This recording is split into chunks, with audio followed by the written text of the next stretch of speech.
Ladies and gentlemen, this episode of the Everything Podcast is brought to you by Loot Crate. Loot Crate is the award-winning subscription box service that lets... Yo, the fuck out of here, bro. We don't got no goddamn sponsorship on this show. This is the Everything Podcast. I'm Lou from the BX, a.k.a. Dominican Lou, a.k.a. a.k.a. Louis Balboa, I'm sorry, a.k.a. your favorite podcaster, and I am coming to you today to do episode 17 of the Everything Podcast. Let's keep it simple, ladies and gentlemen.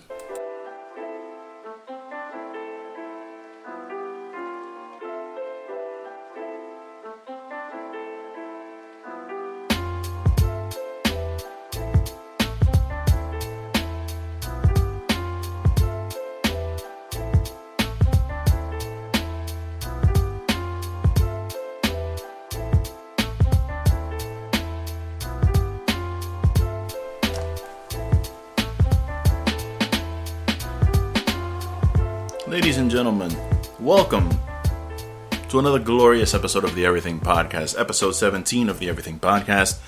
I am Lou from the BX, a.k.a. Dominican Lou, a.k.a. Louis Balboa, a.k.a. that nigga, a.k.a. I don't have any more names, but I am your favorite podcaster's favorite podcaster. And I'm coming to you today live from Delray Beach, as usual. It's May 9th. The last episode of the Everything Podcast came to you guys sometime in February. And I apologize for not getting episodes out sooner, but I've been fighting with this laptop, and it's the main focus of my pain. It's old, and it's got so much shit on it. I don't know. I tried simple things like defragmenting and cleaning up the drive, and virus scans don't find anything. But I know something's up with this thing. I don't know if it's old. I don't know what the deal is, but I am not in a position right now to go buy a laptop so that I can record the podcast. So I have to make do with what I have. And right now everything seems to be working. So I'm just going to go ahead and record and see where this goes. So welcome, guys. I don't know if you needed all that exposition, but you got it anyway. Welcome. Thank you for joining me for yet another episode of the Everything Podcast. I'm going to talk some shit today. I'd like to go over a couple of things that I've missed in the past few months regarding Netflix and Aaron Hernandez and the Knicks, ESPN, which is actually that's not that long ago. It's a couple weeks ago that the ESPN shit was going down. I'd like to also talk to you about Guardians of the Galaxy Volume 2, which is out, which I've seen, which you should all go see, and just a couple other little bullshit things I'd like to talk about. So what's up, guys? How you doing? First and foremost, thank you guys for the support. I have not uploaded an episode in months, and I'm still getting downloads. I don't know who you people are that are downloading my show, but I want to personally thank you from the bottom of my heart, from the cockles of the bottom of my balls. Thank you so much for downloading my show. It's very encouraging to get notifications that your show's been downloaded, even when you're not putting out current content. That leads me to believe that somewhere out there, somebody is hungering for Lou from the BX. And they're hungering for the Everything Podcast. And I'm glad to bring you what you need. So, on a serious note though, thank you, for real. I really, everybody who is listening to this right now, even if you're trying to pick it apart to hate on me, or if you're just listening because you find my opinions funny or not funny, or maybe you're just bored, thank you. I appreciate you. On the Everything Podcast Facebook page the other day, I had 2 random people follow my page. And it doesn't sound like much because I know this is the age of podcasting and everybody and their mother has a podcast. Podcasting is the new blogging. 10 years ago, everybody was like, ooh, go to my blog at WordPress and look at my poetry and look at my journal. Oh, my blog. I love my blog. And I have a border with flowers on it. And it's so pretty. Can you please go to my blog and look at it? I'm going to send you in an email my blog so you can go to it and subscribe to my blogs and my poetry. 2017 is, I wouldn't say it's the year of podcasting, but the podcasting is the new blogging. Everybody has a podcast. Everybody and their mother has a podcast. And I'm now one of those people. Well, not now, because this podcast is over a year old. It's actually almost a year and a half old, so I've been doing this for a little bit. Not that long as compared to most people who've been doing podcasts. But yeah, it's becoming, it's part of the reason why, there's a lot of reasons that go into why I haven't really been on the ball with the podcast. First and foremost, as an adult, a 39-year-old man, married man with a job, well, an overnight job, better said, is the point I'm trying to get across here. I work overnights, if you don't know. It is very difficult to find time to do all the things that I want to do on my days off, because you end up, your first day off, usually you're recovering from your 5 or 6 or 7 days you just worked in a row, and you basically are a lump of coal and you kind of don't want to do anything. And then the next day is like a full day off. And then the next day, you're off during the day, but you have to work that night. That's my life. So during my days off, you know, if I need to go to the doctor, if I need to go to the mechanic, if I need to go shopping, go to the gym, spend time with my wife, you know, maybe see some friends, which I don't really get the chance to do because all my friends are about an hour and a half away from me now because I'm in Delray. So that's also difficult because my days off are during the week and 90% of my friends are off weekends. So I work weekends, so it's difficult to hang out. I'm segueing into all kinds of other things, but I'm just trying to get you to understand, or see from where I'm coming from. Sometimes it's really hard to sit here and do this podcast because I like to. I'm not a perfectionist. That's an overrun, overused term, but I like to try to bring you the best that I can do currently. And if I usually come up with an idea for an intro or a skit or something that I like to do on the show, I work hard on it. It might seem like, because of the sporadic nature of this podcast, it's not really consistent, that I don't care or I just give up. I don't want to just spit out episodes just so that I can spit them out for you. I don't want to just, okay, well, it's the second Friday of the month. It's time for the podcast, and sit down and kind of just have topics and force myself through whatever it is I need to go through. I like to be inspired by either what's going on or something happened, or I came up with an idea that I think is funny or interesting and kind of spit it out. And that usually leads to a good episode, which I think, to be honest with you, the episodes that I've done have been more quality over caca. Quality over caca. That's great. And, you know, just speaking generally, I like to, I don't want to feel like it's a work or a job, or like, I'm like, oh God, okay, now I gotta put this episode out because I have to, because whatever. And it's like anything else. Nobody wants to do anything they feel like they're forced to do. And not that I feel forced to do this podcast, because I don't. I would have ended it a long time ago if I felt that way. I just, you know, I don't want to just get on here and be fake or trying to think of a word. I don't know. I prefer to be inspired by something and then come and sit down and do what I gotta do. And going back to my original point, I have to sit here for hours because I need to get the computer ready. I need to pick out sound cues. I don't write anymore. When I first did the podcast, I actually wrote it out, and that was a pain in the ass.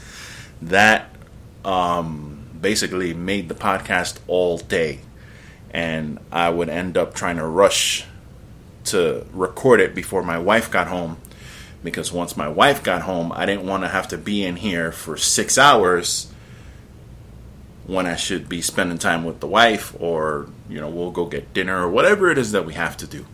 And so it became kind of a chore at the beginning, to sit there and try to, okay, it's fucking 12 o'clock, it's 1 o'clock, it's 2 o'clock, she's going to be home soon, I got to get this shit in. And it wasn't fun.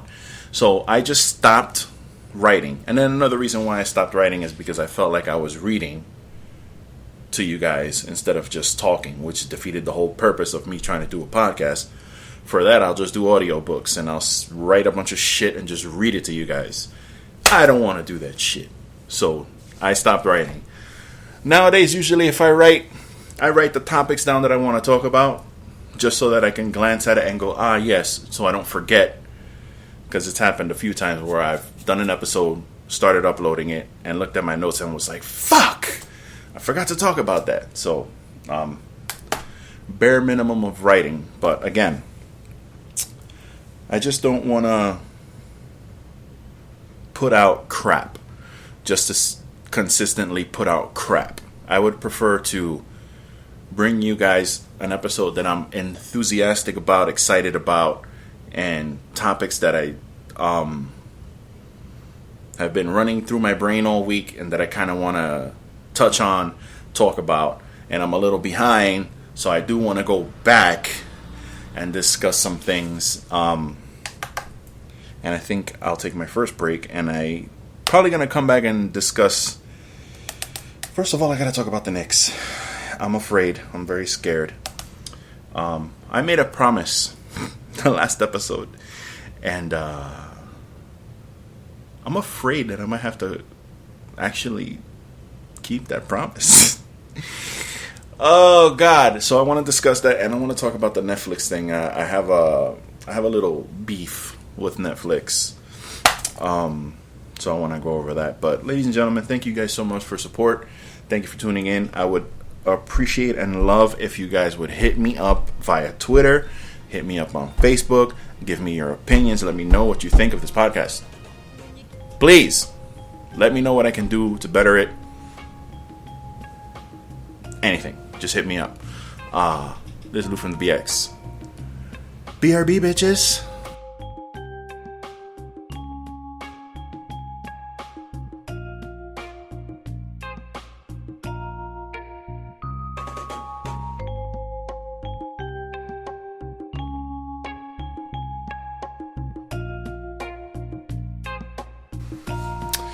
Yo guys, before I come back from this break, I just want to send a shout out to my boy Jody Rapol and his wife Christina Mayorga. Jody Rapol, you may know, is the Spaniard from the Real Mentors podcast, which is a friend of the show. He's actually on hiatus from that podcast right now because him and his wife just brought into this world their beautiful daughter, Andrea Suzette Rapol Mayorga, and I wanted to give her first official podcast shout out. Well, maybe it might not be the first official, might have already happened. But in any event, I just wanted to send them a shout out, send them all the best wishes in the world. Again, Rapol's on the Real Mentors podcast, which is still kicking, just without their executive director there. But they're still kicking along. They just put out a couple of episodes, so you guys can check them out. REEL, Real, like movie Real Mentors podcast. They're still out doing their thing, and I just wanted to send them a shout out, and I want to send a shout out to Jordy and his wife and their beautiful daughter. Best wishes, guys. God bless. Yeah.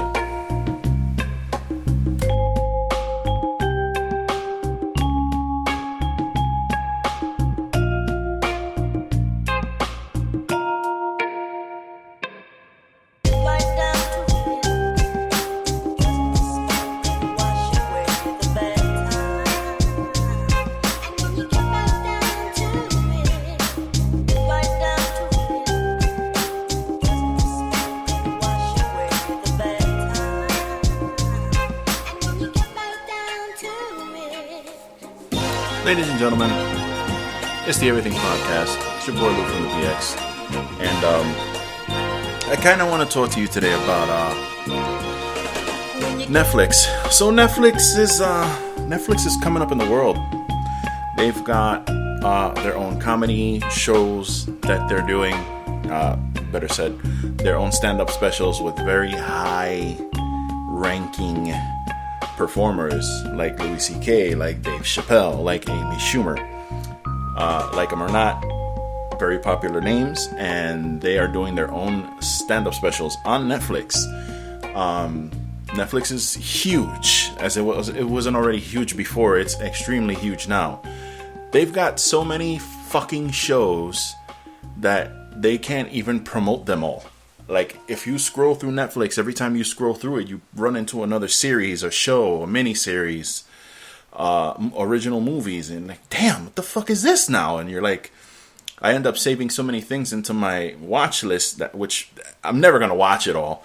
I mean, my watch list right now is ridiculous. It's in the hundreds, and it's ridiculous. It's stupid. There's no way that's ever going to get watched.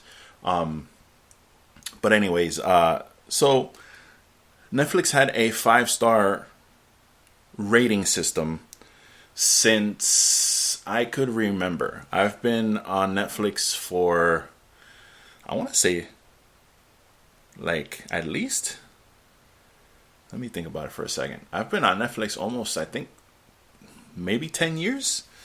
2006, maybe not that long, maybe 8 years, something like that. It's been a long time. And they've always had their 5-star rating system, and they've recently decided to change it. Now, what did they change it to? They changed it to a thumbs up, thumbs down system. And their explanation is that if you click thumbs up on something, the Netflix, the Netflix little freaking poltergeists will know, okay, he likes this show, so he might like this show, and that show. Oh, he doesn't like this show, so he probably won't like this, and this, but he might like this. And it's supposed to help you see more content you want to see. Now, I don't like this policy, to be honest with you, because it's not really accurate, because it's just like and dislike is a broad spectrum.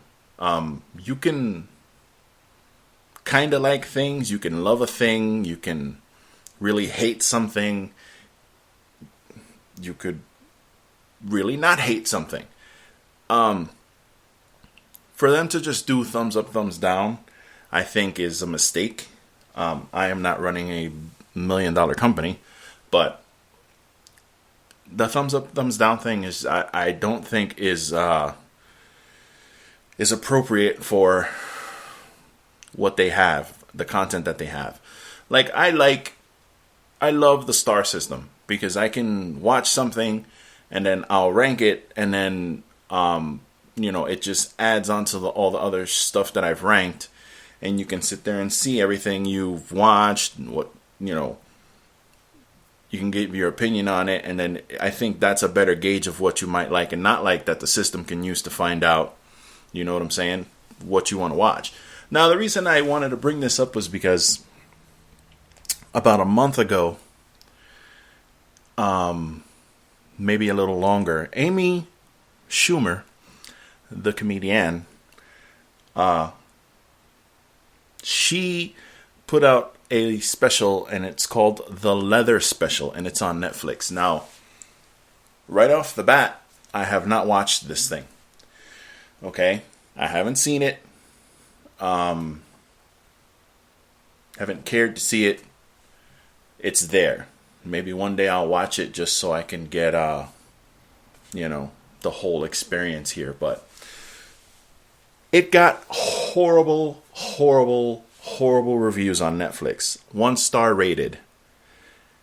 There's not too many things on Netflix that are rated 1 star. And I'm kind of skeptical that her special is not funny to the point where it's rated 1 star. So I kind of can see where she has an issue, because she put out a press release saying that the radical right-wing agendaists conspired on Reddit to purposely give her a 1-star rating on Netflix. My thoughts on that are, who the fuck are you that people need to group up and purposely do that to try to hurt your shine and stop your bag? You really think you're that, like, are you that political? Are you taking a stance on something? Are you fighting for women's rights? Or are you trying to stop oppression against feminism and women and all that in your stand-up show? Or are you talking about how your vagina smells and how men need to find you attractive even though you think of yourself as a pudgy, smelly woman with a disgusting vagina? Now, I'm saying those things and you might find them offensive. That is Amy Schumer's entire act in a nutshell. I smell, I'm fat, and you better fucking love me and find me attractive. That's her whole act. If you have not seen her act, watch it and you let me know. That is her entire act. No exaggeration.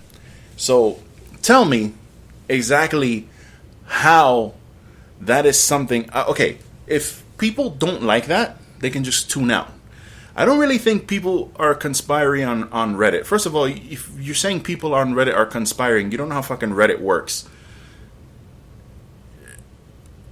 I think she has a little bit of a high opinion of herself, obviously. If she thinks that people purposely conspired to just give her a 1-star rating to hurt her, I don't know what, because she made her money already. She's not getting sales from the Netflix special. She was paid a certain amount to do a special, and the special gets put out. She doesn't gain monetary compensation for how many streams it does or anything like that. She's paid a lump sum of money. She gives a performance, and then she gives another one depending on if it's a 2 deal, a 3 special deal, what have you. So I'm not understanding her thinking that she's trying to be silenced. Her voice is trying to be silenced by the crazy right-wing agenda. That's not happening. And I just think, to be honest with you, I've seen your other specials. I've heard her on Spotify. She's got some comedy specials on Spotify. I've heard her. I just think that when people first experience Amy Schumer's comedy, they find it funny. And then after hearing the same thing over and over again, it's just not funny anymore. It's just not. It's like when you are like, it's like when you're a teenager and you hear, that's a bad example. I was going to use Eddie Murphy's Delirious, but those in no way compare. It's just like when you're in high school and you follow something, and then you go into college and you get a little older and you're kind of like, okay, I used to love this show, but it's the same shit over and over again, and I kind of like things a little more highbrow, and you just move on. And I think people have moved on from her comedy about her armpit hair and vagina hair and how she smells, and if you're offended by what I'm saying, that is her act. If you're going to come at me about what I'm saying, fucking check yourself. Because that is her entire act. That is what she talks about in her stand-up specials. So don't come at me.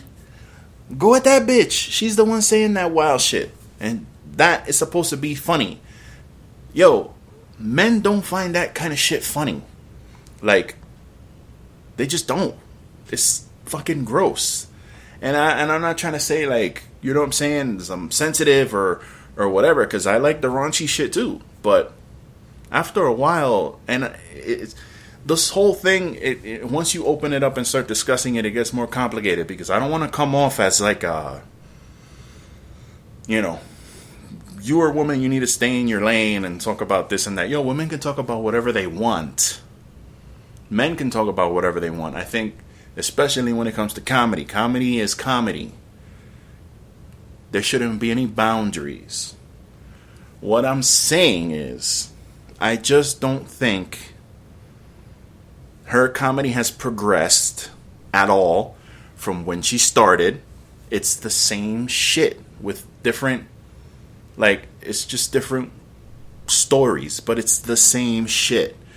Louis C.K. specials, none of his specials are like the last one. His specials are phenomenal. They make you think.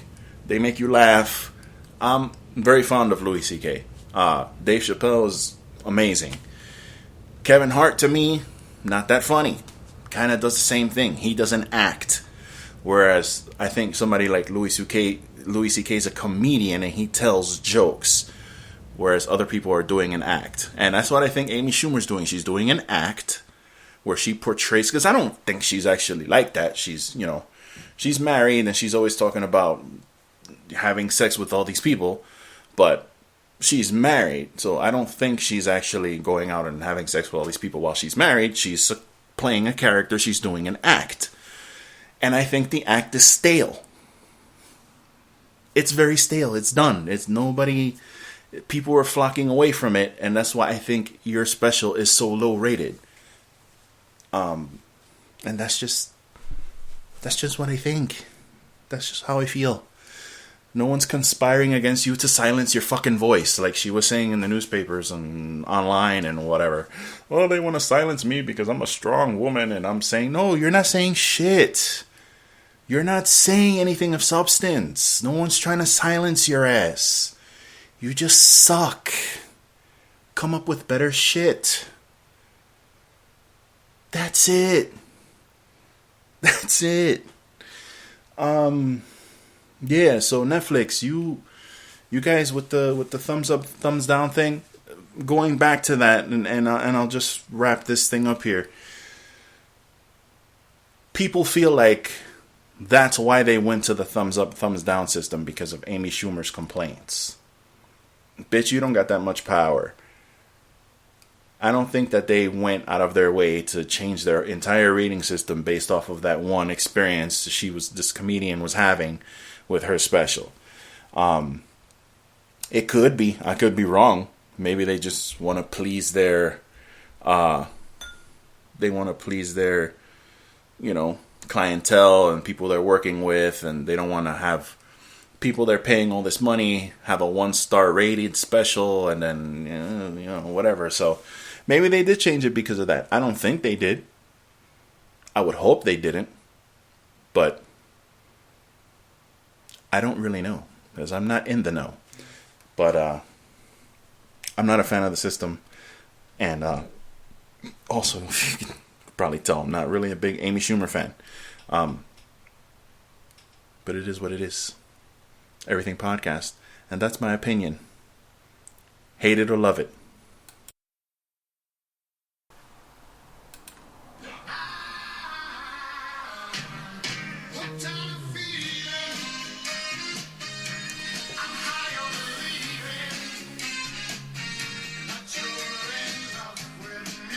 All right. I don't want to get sued. No, I don't want to get sued out this bitch.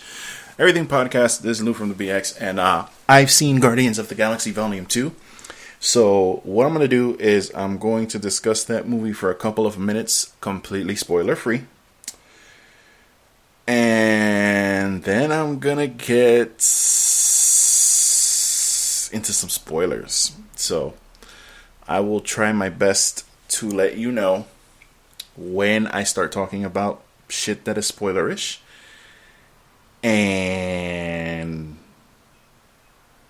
when I stop talking about it. So I don't know how this is going to work, but if you have not seen Guardians of the Galaxy, I highly suggest that you go see it because it is one of Marvel's best films. It's fucking phenomenal. All the original cast is back, including some newcomers like Sylvester Stallone, Kurt Russell. Oh man, the girl who played Mantis, I fucking forgot her name. I'm gonna look her up real quick while I talk about this because she was phenomenal in this movie, and I don't want to leave her out. I don't want to feel like a dick. Plum? No, not Plum. Her name is Palm Clem Menteith. Holy shit. Wow. That's... Hold on, let me go and make sure I pronounce that correctly. She's a French actress. Palm. P-O-M. Clementif. I'm assuming I said that correctly. So, also another newcomer to the film. It had some other new people in it. So, basically, this movie takes place 6 months after the first movie, and they are established as the Guardians of the Galaxy because it's been spread throughout their collective universe that they defeated Ronan, the Accuser, who had his hands on an Infinity Stone, and they defeated him, stopped him from destroying the universe, and word has spread that they've done so, and they are now known as the Guardians of the Galaxy. That's not just a name that they've given themselves. Star-Lord is now a name of someone who has high value in this universe, and the Ravagers, which is the group he was formerly with, are trying to track him down. The Nova Corps are tracking them down, and they're still out and about in the universe doing their thing. So, again, we pick up 6 months after they defeated Ronan, and they're doing a job for this group of aliens who are like... not godlike, but they are very pompous, and they're all gold, and it's all about the perfection with them, and they're hired to do a job. And I'm going to keep this very, not going to reveal too much. Guardians are doing a job for them where they have to defend these batteries from this giant beast who's trying to eat them. And that's the opening scene of the movie. And it is done phenomenally well. The effects are great. The action's great. The comedy's great. And the story starts picking up after that scene because they take the batteries back to the person who they're supposed to take it to. And then turns out they take something they're not supposed to. They try to head out. And then an unknown person helps them while they're being attacked, kind of saves their ass, and it turns out to be Star-Lord's father, who found him after looking for him for X many years, and heard about the exploits after the Ronin thing, and ended up finding him after that. So that's the basic gist of the plot of the movie, and Marvel knows what they're doing.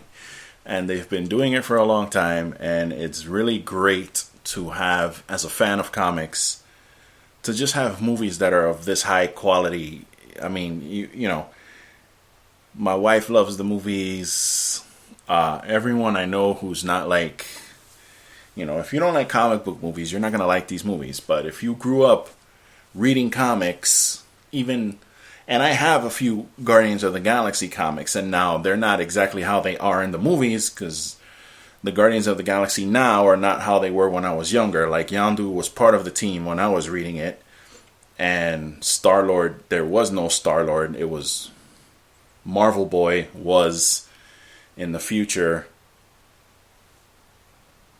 very complicated. He had Captain America's shield and shit, and it's weird. I don't really know how to explain it. They had this big, huge guy named Charlie 27 in the group. There was no Rocket and Groot. Drax the Destroyer was mentally I don't know how to say this and be politically correct, but he was basically, he had the mind of like a 5-year-old inside the body of a gladiator. And he had the power gem, which is an infinity stone, on his forehead. And then one day when he realized it was there, he ate it. So it's actually inside of his body. And it gives him immense power, but he doesn't really know how to use it. So he's just basically using the basics of it. He's not like how he is in the comics now. Anyway, I don't know if you needed to know all that, but it's just nice to have movies that you go to and you can watch it and it's written well. The effects are great. You get a complete story. It's fucking awesome. You get teasers for the next movies. You get little Easter eggs everywhere. And you can just walk out and be like, damn, you know? I paid an arm and a leg for that, but it was awesome. Because I paid a fucking arm and a leg for that. Me and the wife saw it in 3D IMAX. And the tickets were $28 for both tickets. And then she wanted a hot dog. So I got 2 large drinks, a large popcorn, and a hot dog. And that shit cost me $36. So spent about $60. Just 2 people to go to the fucking movies. It's the biggest racket that there is. But what are you going to do? I want to be entertained. I want beams and signals directly shot into my eyes through IMAX glasses. And damn it, I'm willing to pay for it. So, pros, like I said, you know, the effects were great. The acting was great. The character development was really, really good. Kurt Russell was fucking awesome. Schwarzenegger was not in the movie long, but he was fucking fantastic. He fit like a glove in this movie, and I don't want to hype it up too much because he doesn't really do anything. It's just you see him in his presence and the character he's playing, it fits perfect. For me, cons, and it's very light. I don't want to say even cons because it didn't hurt the movie, but just they kind of ran the Drax literal thing like into the ground. Like it's like we get it. Everything is literal. He takes everything literally. We get it. They kind of ran that shit into the ground. And the Baby Groot thing, man, are they trying to sell some toys with that movie? Fuck that Baby Groot shit. I had to buy my wife a Baby Groot yesterday. No bullshit. Yesterday, last night, we went to go get some freaking yogurt. And I'm like, yo, the Target's right here. Let's go there because I need to get something. And I make it to the toy section, of course, because I'm a grown-ass child. And she sees a little pop, what do you call that shit? Those stupid little pop things that you see everywhere, little figures with the big heads. And she saw, actually I saw it because she's been telling me she wants a Groot. Now they got a huge one that they sell at the Walmart, but it's too big. So I saw this thing. It was a little Groot inside of a little, actually no, he wasn't inside the plant thing. He was just standing, and it's a tiny little baby Groot making a little cute face. And I was like, oh, look at this. And I go, babe. She looked at it and she lost her fucking mind. So I had to pay $8 for this thing, and it's now sitting in her car. So congratulations, James Gunn and Marvel. You've succeeded in selling product. The Baby Groot thing, they are really trying to sell some merchandise with that one. But what are you going to do? I'm not going to hold it against anybody. This movie fits in perfectly with the rest of the universe. Obviously it's in the future to what's going on, like with Captain America and the Avengers and all that. They're kind of slowly, sort of, I don't know actually how they're going to meld it together, but, with the Infinity Stones you can do anything. So there is a time gem, so, Thanos is appeared in the Avengers and he's appeared in Guardians of the Galaxy, so maybe he already has the time gem, because how the hell is he in the future and he's also in the past talking to the head of the Chitauri before they invade Earth. So it's one of those things where he might already have the time gem and people trying to figure out how he's going to get it. He may already have it. So there's that. I was going to actually go spoilerish, but you know what? I don't think so. I don't really think that I have to do that. And it's not nice. It's not nice to be a spoiler. So no spoilers for anybody. But I will say that there are 5 end credit scenes in this movie. And for the most part, they don't matter. There's only one that really matters. The rest of them are just, funny. Definitely watch all of them, because the one that's important is fucking really important. And I'm just not going to do any spoilers, so you don't have to tune out. No worries. But yeah, the definitely wait till the movie's completely over and you count 5 scenes. After you count the 5 scenes, then you can bounce. But I was very pleased with this movie, very happy. And I actually had to come home and watch the first Guardians of the Galaxy again, because I actually have forgotten how phenomenal that movie is. And that also segues into me talking about my Blu-rays. Okay, so that's over. Guardians of the Galaxy is over. Go see it. It's awesome. Definitely, if you can see it in 3D IMAX, I would recommend it, because it's a spectacle. You want to see, people go to the movies to be fucking entertained. I don't want to go to the movies and watch, let me date myself here, Boys Don't Cry. Or I don't want to watch, The Judge, which was a great movie with Robert Downey Jr., if you haven't seen it. A great movie. But I don't want to go to the movies to see that. I want to see a spectacle. I want to see things shooting into my eyes. And that's definitely worthy of your time. So go see it. It gets the highest recommendation from me that I can give. Now we're going to move on. So I've gone digital, and I've sold all my Blu-rays. Just a little quick update into something that's going on into my life. All my Blu-rays are gone. I am a voodoo child all day, every day. It's all about voodoo. That app and service is fucking phenomenal. All my movies are on digital. I can press 3 buttons and start watching a movie off my smart TV or my Xbox, and I don't have to worry about discs. I don't have to worry about scratches or anything interrupting. I just press play. The movie plays in the highest possible quality that it can play. I love it. I've gotten rid of all my shit. I use Facebook Marketplace to sell all my Blu-rays. I scan them all with the Vudu app, and for $2 you can convert it to digital. Some of them work, some of them do not. The only ones really that don't work are Disney movies. So Pirates of the Caribbean, any of the Disney animated movies, any movies produced by Disney Studios, any Star Wars movies,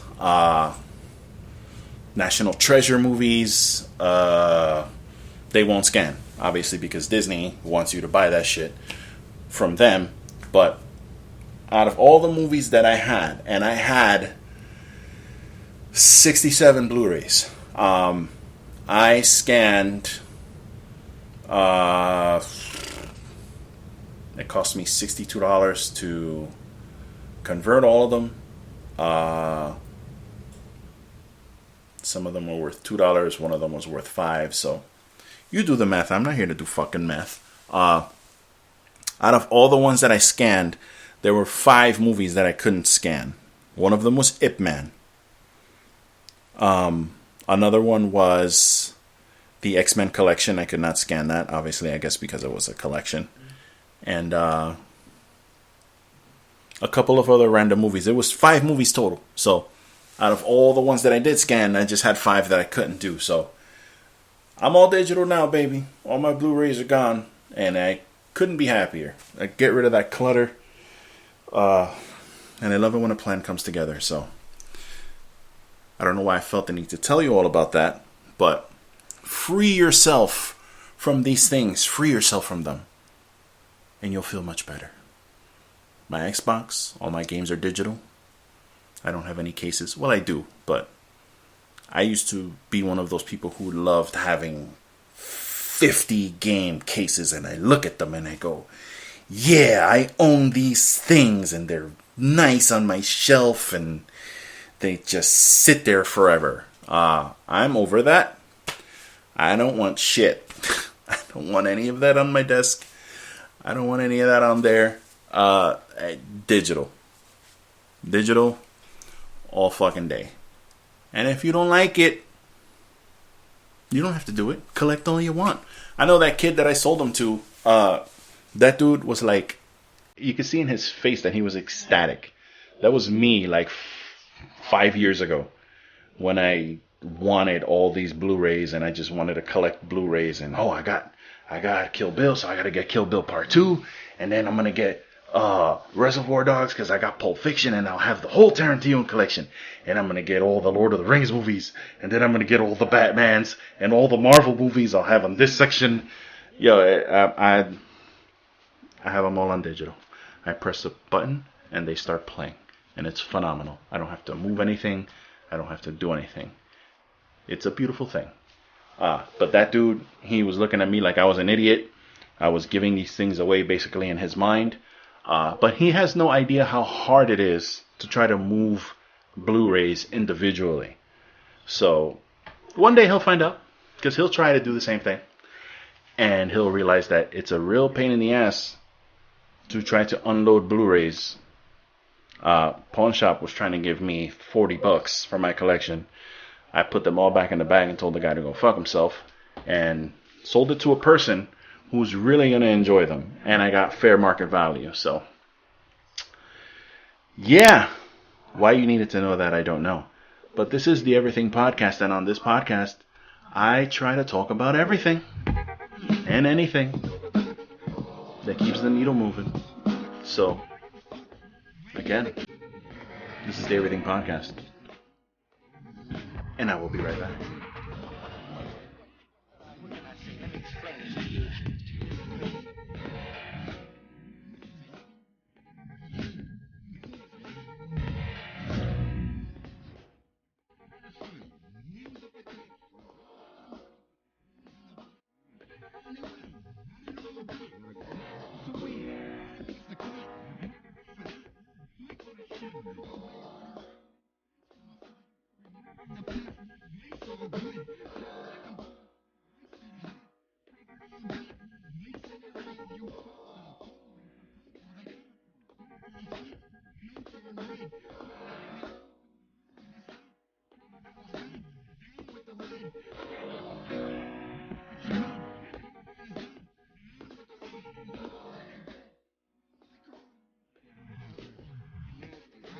Yeah, I'm back, and I just read something that pissed me off. Apparently, they're gonna make a R-rated Hellboy reboot without Ron Perlman and without Guillermo del Toro. No fucking way! No way! Fuck that noise. I don't want to hear it. That shit better not be true. Fuck that. That's some serious bullshit, and I really hope that is not true. Anyway, I would like to, if I can, segue away from that. Wow, that really fucking made me mad. We didn't even get a Hellboy 3, and these motherfuckers are already trying to reboot it without fucking Ron Perlman and Guillermo del Toro, bro. Like, eat a dick. Damn, that's a fucking shame. Yo, so in the last episode of the Everything Podcast, I discussed the New York Knicks for the last time in a good long while. And I made a promise on that podcast. And I said that if the Knicks re-sign Derrick Rose, I will burn all of my Knicks possessions. Now, here we are in May, and Derrick Rose is still on the Knicks. technically. I'm scared because when I said that, I was pretty sure that out of all the things Phil would do, he would not re-sign Derrick Rose. Now, let me tell you a little something about what's gone on since I last spoke to you about the Knicks. They ended the season with 17 wins. Melo is still on the Knicks. He played basically every other game. They had exit interviews, which everyone attended except Kristaps Porzingis.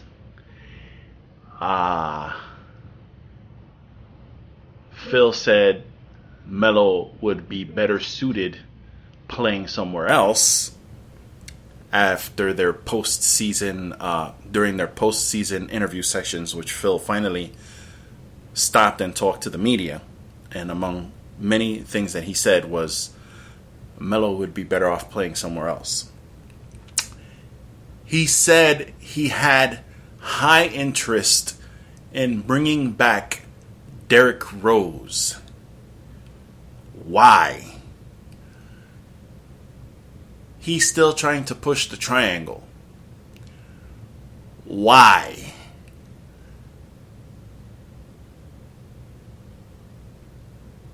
Kristaps, who is our unicorn rookie, did not have the best season this year, and he's been throwing shade at Phil and the Knicks in little darts on Twitter for the past few months. Now, he skipped his post-season exit interview that apparently everyone goes to every year. I had no idea this was a thing. But every year, after the season, every team, they have they go over the season. What do you want for next season? How did you feel about how you played this season? Type of sit-down interview with their GM, president, head coach, yada, yada, yada. This happens apparently every year. I did not know this. Kristaps Porzingis decided, you know what? I'm a second-year player. I'm not fucking going to this thing. I'm going back to Latvia. So this nigga packed his shit and bounced to Latvia. Did not go to his exit interview. And some people were happy about this. Some people were not so happy about this. The fans are split. And I fall on the side of, I understand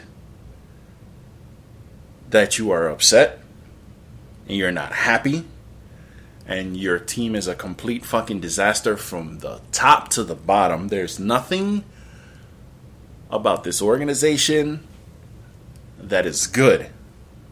It's all trash. I understand that. But you go to the fucking interview like a man and you tell your team president, yo, I'm the fucking future. What are we doing? Let's make a plan. Or something to that extent. Mind you, he's 21. 21? So he doesn't really have the experience and he's a young kid and he's got a lot of people in his ear and he knows he's a good player. He knows that the Knicks fans hold him in high regard, and he was a sensation his first year. The second year he played very well, but he only played 66 games, and he was not as good as he was the first year. So he actually declined, which is not good because you're supposed to progress, not decline. But take it as you will. I'll take it as an aberration because just the way the team went. He's going to go the way the team is going to go, and the team's going into the fucking toilet. And it's been going into the toilet for years. So that's my opinion on that. He should have gone to the exit interview. Now, a couple days ago, it was a couple days ago, this motherfucker tweeted out, and I only know because I saw it, and then it disappeared. I actually screenshotted it. Lucky me. Kristaps tweeted out, LA Clippers, smiley face emoji, smiley face emoji. It was at about 8 o'clock in the evening, and that shit was gone. Actually, I believe it was at 8:09, and that shit was gone by 8:11. By then, it was too late. That shit had been screenshotted about 1,000,000 times, and everybody was like, what the fuck? There is no reason. The Clippers had already been eliminated from the playoffs.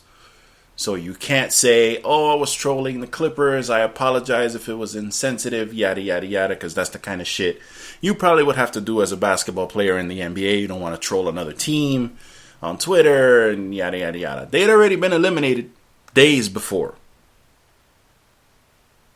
So what reason would there have been for him to tweet LA Clippers, smiley face emoji, smiley face emoji, smiley face emoji? The only reason would be, in my opinion, is that your ass is about to go to that team and you're excited about that.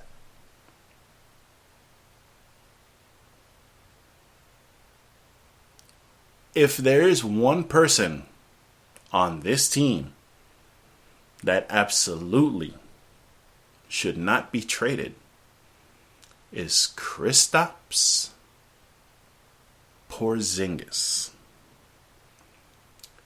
You take Porzingis, you take Willie Hernan Gomez,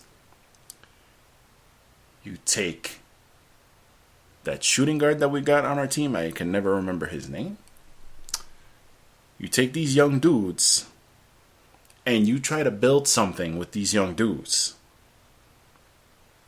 Melo, as much as I was happy that he came, as much as I like the highlights that he's brought to the team and his New York attitude, it's time for us to part ways.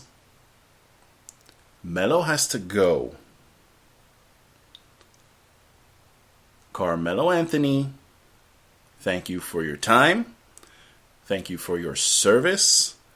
But this team is not going to sniff any kind of second round of playoffs for years. So why do you refuse to waive the no trade? There is no reason for you to be on this team. Oh, by the way, he filed divorce papers with Lala Anthony, or she filed them.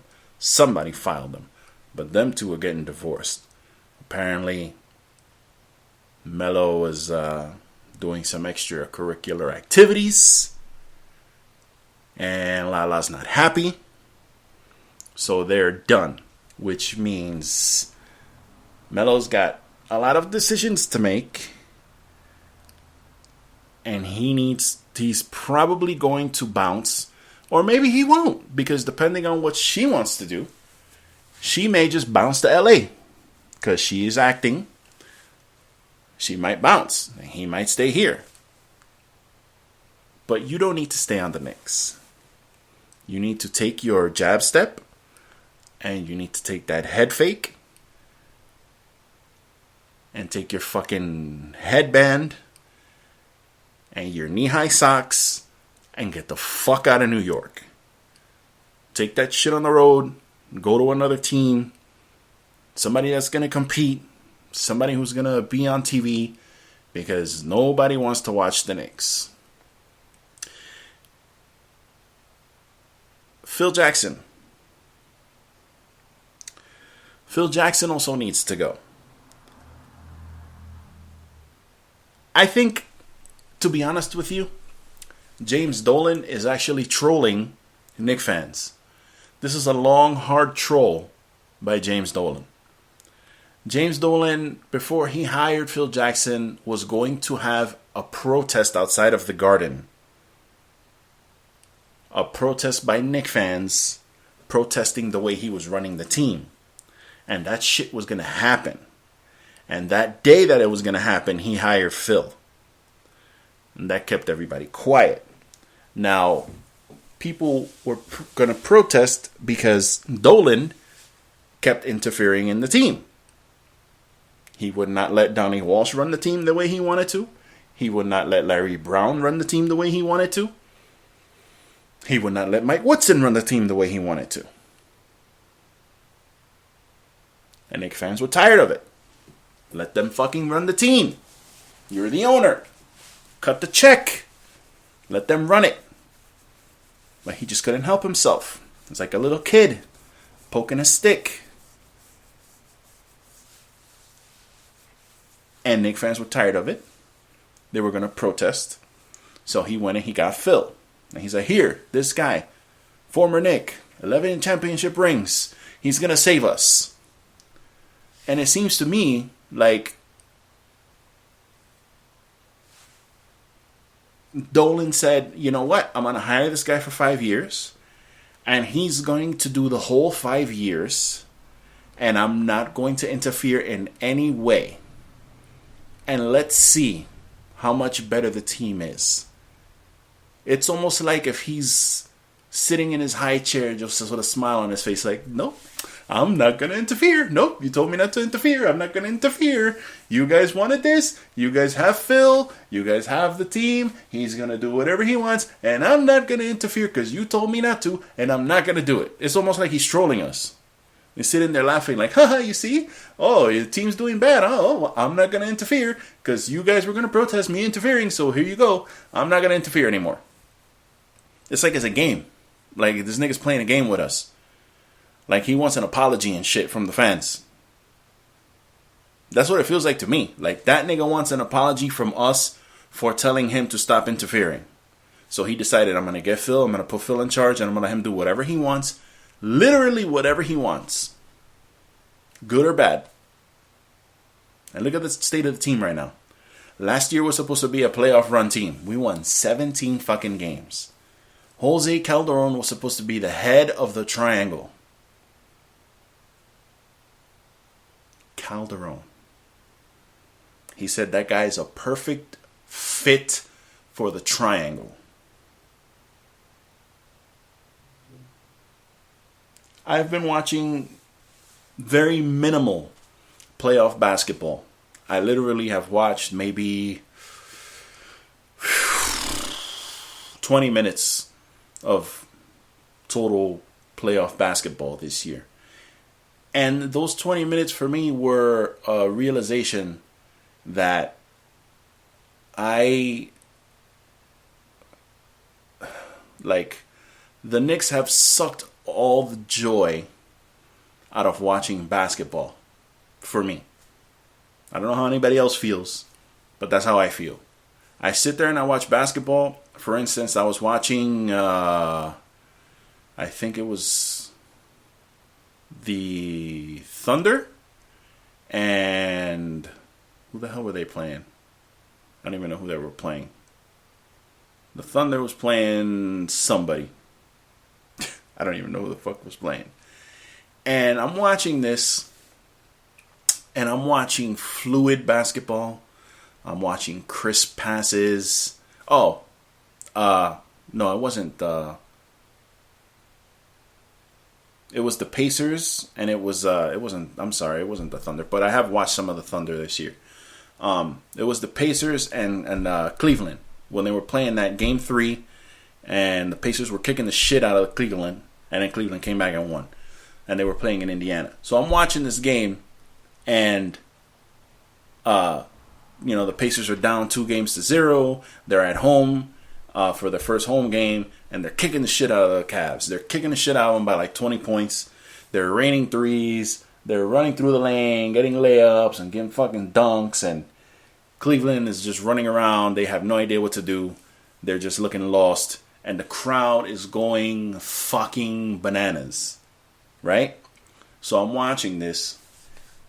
And I'm just like, damn, bro, look at this crowd. Like, look at how fucking happy they are. Like, look at how fucking happy this crowd is. Even though they're down 2 games. Like, their team is kicking ass. They're so happy. They have so much passion. The team's fired up. Every time they hit a shot, they're like celebrating. And this is my house. And flexing and shit. And throwing fists in the air. And high-fiving each other. And chest bumping and all that shit. And I'm sitting here watching this playoff basketball. And I'm like, damn, bro. I can remember a time when that was like I was that fan. I was happy to watch my team play the playoffs. And yeah, we made the playoffs, what was it, like 4 years ago now? 4 years ago when we made the playoffs with Woodson. With that Jason Kidd, Rasheed Wallace team. With those old men. But besides that, there's been nothing. And I remember I started watching the Knicks in 1991. My favorite player was Xavier McDaniels. Because I like people who didn't take no shit, who punched people in the face. And that was the X-Man. He wasn't no joke. And he was checking people on the court. And that's when I started watching the Knicks. And we made the playoffs every year. Every year we were in the playoffs competing. Nobody wanted to play us. Everybody had an attitude when they came to play the Knicks. Everybody was on with their guard up because they knew they were about to get punched in the mouth. They knew when they were coming in the garden that they were going to get punched in the mouth. And they hated it. And I loved it. Because that's the hard-nosed shit that I like. When I watch football, I love to watch the defense. Yeah, watching touchdowns get thrown is great. But when I see a safety come around or a fucking back come through and grab fucking Donovan McNabb or Tony Romo and slam his face into the ground, yo, that's the shit that I like. So those hard-nosed Knick teams, that was my shit.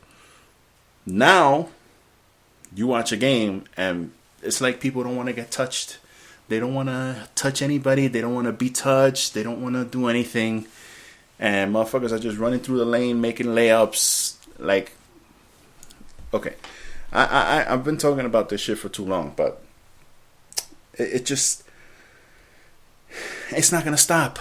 And me watching the playoffs, it just makes me not even want to watch NBA anymore. Like, I don't want to watch the shit anymore. First of all, the NBA is not, to me, it's not as enjoyable as it used to be. It's a lot of hugging and dancing and guys, like it seems like everybody's friends with everybody else, and that's not how it used to be.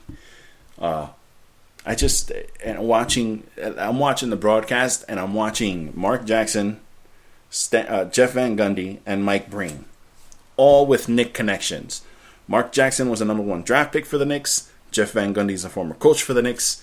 Mike Breen is the former, he still does Knick radio, but he used to be the voice of the Knicks after Marv Albert every game.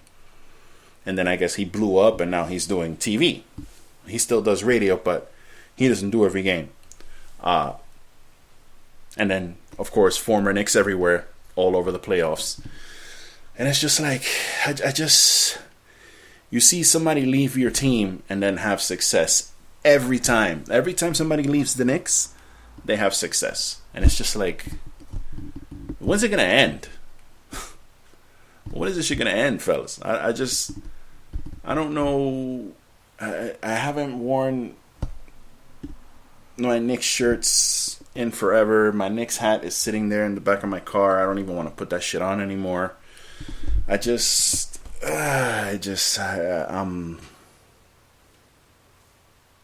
done. I'm really done. There's no future in the Knicks.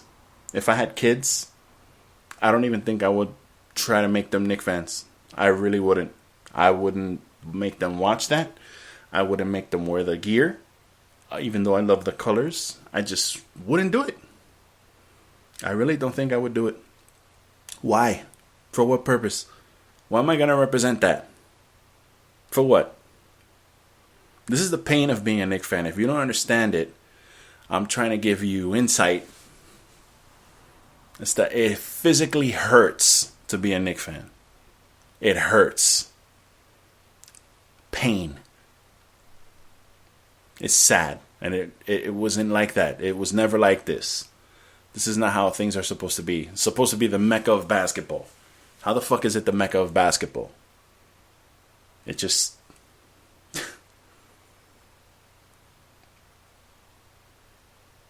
That's it. What else can you say? There's nothing else to say. Silence. That's all that's left.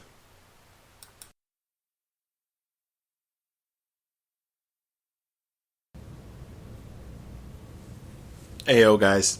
Everything Podcast. I got some breaking news here, yo. Breaking news, yo. We interrupt what you're watching right now to bring you this exciting story. Breaking news hitting. ESPN's fucking up. Yeah, that's right. ESPN. I don't even know what that shit stands for. They call themselves the worldwide leader in sports. Recently, they just had over 100 layoffs. Not only people behind the scenes, but radio personalities, TV personalities, people who we've watched for years, are losing their jobs. They're being laid off. And people wondering why. People blaming other people like Stephen A. Smith because he makes so much money that they had to cut people. Yo, that's not why they laid people off. They didn't lay people off because of Stephen A. Smith. And actually, before I get started on this, probably one of my favorite people on ESPN New York, is Robin Lumberg, who, when I was working, past couple of years, when I was working from 6 to 2 o'clock in the afternoon, I would get up because I live like 45 minutes from my job, so I'd have to get up early. And he had a morning show that starts at 4 a.m. So he would start, and then at 5 o'clock, this other radio guy, Jared Max, would join in, and then they would do a joint show until 6 o'clock when Mike and Mike started. Sports radio talk show, if you're not familiar with it. And after a bit, Jared Max left, and Robin Lumberg was doing 4 to 6 by himself. And that guy, young dude, not really a fan of teams. He's more of a fan of like good play and stuff like that. He recognizes what's good and he recognizes what's not good. And he talks about it. And he's very entertaining, young dude, smart dude. One of the good young voices at ESPN, is one of the guys who was let go. But I think he's bouncing back now. He's on. He's working for Sports Illustrated now, I believe. So whether or not he's going to be on radio, or I think he has a podcast he might be working on. I also know he's doing a show called Stick to Sports, which, little bit of a surprise there. Your boy may be appearing on that show. I'll let you guys know more about that later. But great guy, and it was sad to hear that he was one of the ones that lost his job. But we are living in a time where things are transitioning in a way that they never happened when I was younger. When I was younger, things never changed. Everything was always the way it was, and that's just the way it was. TV was TV, radio was radio, and, it's just the way it was. This age that we're living in, we've watched television take basic power over everything, and now again we're watching television lose the same power it's gained. Network television, cable, the way you take media in, it's all changing right before our eyes. So ESPN, right now they have contracts for NFL and for NBA and hockey and all these other things, baseball. You're going to see, and this is my prediction, that I'm pulling out of my ass. You're going to see when that NBA contract is up. I think it's in like 5 years. It might be less than that. I'm not sure. No, they might be a couple years into the 5-year deal right now. I don't really know. But you're going to see that there's going to be a bidding war for those rights when they come up. And it's not going to be between ABC and NBC and Fox and ESPN, although I'm sure those people will be involved. But don't be surprised if you see Netflix, if you see Amazon, and even Twitter and Facebook trying to get the rights for these leagues. And if that happens, it is basically a wrap for ESPN. They're going to have to become like a classic sports network where they play, videos of how things used to be in old sports centers and old things, because they're going to go out of business. Those people, cable is a sinking ship, and people are like going away from cable. I haven't done it yet because, to be completely honest with you, the wife she's a TV fan. She's not, she's not into all the technology and all that. I basically control all of that shit in the house. So my idea would be to just have internet, and we have Netflix already. All we really need to do is get Hulu. They have all the shows that she likes on there. And we can just have that. And I need to get Hulu anyway, because The Runaways is going to be debuting soon on that platform, and I want to watch that fucking show. So I got to get it anyway. So it would be nice to be able to cut cable TV service. But the thing is, they make it so cheap for you that you kind of just bundle it in with your service. But my main point here is that ESPN this is not the end of these kind of things. It's the beginning. And it's kind of sad because I not so much the cable TV programming, but I listen to a lot of ESPN radio. As a matter of fact, I'm missing my favorite show right now because I'm doing this podcast. I love listening to it. It makes the time pass, and it's always an interesting conversation. The guys are funny, and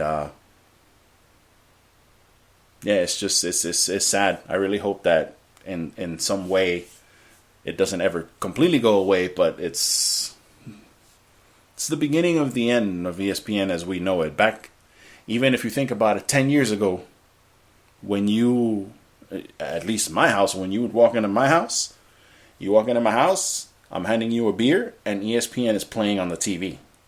And it's just on. We're not even sitting there watching it, it's just on. And when they show a highlight, you go, oh shit, look, did you see that? But the way things are now, you get highlights directly to your phone in a message. Bleacher Report. Boom. Oh, look, I have a highlight right here. I'm sorry, I got distracted. I have a message here. You get everything directly to your phone. There's no need to sit there and watch the highlights every night. Or you don't have to, even your local sports guy, you don't have to sit there at night at 10 o'clock and wait for the highlight guy. You get it all on your phone, your tablet. You get it right in your face. You get them at the gas station now. You go to the gas station and they play highlights. So it's ESPN is it's a fossil. It doesn't. It's just as sad as it is. It's gonna be gone, and it's gonna be gone sooner than later. So just that's basically what's going on. And I think, with that being said, I'm about done with this episode of the Everything Podcast. I've covered all the main topics I wanted to go over. I did want to talk to you a little bit about Mass Effect today, but to be honest with you, the game's phenomenal. It doesn't deserve the scores it's getting. I haven't played it in a few days because I haven't had the time, but goddamn is that game engrossing.